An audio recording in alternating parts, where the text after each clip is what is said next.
I felt special. I actually thought that I was his girlfriend. I was living up there at that point. We were together all the time. I had no reason to question that we weren't.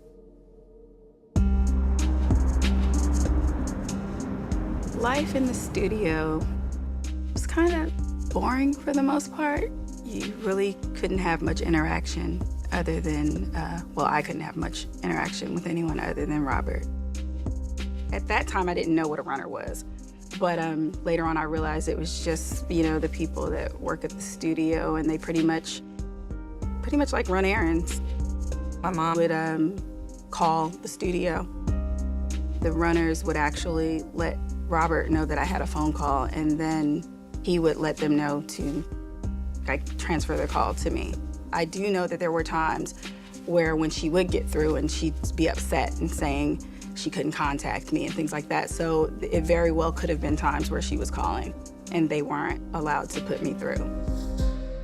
One time, one of his friends came to the studio and he's speaking to everyone, and just a normal reaction, you speak back.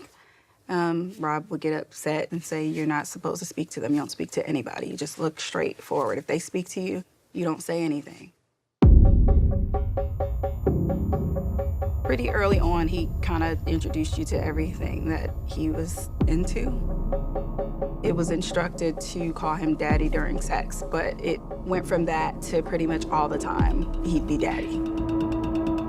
The first time Robert had me do sexual acts with him and another female, he actually told me it was going to be his first time and he wanted to do it with me. He would say things like, well, if you love me, you won't try to change me.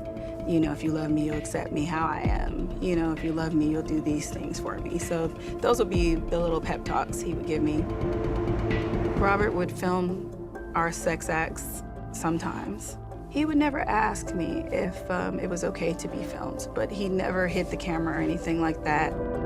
Once we did the threesome, it became more frequent. Then he started introducing me to other young women.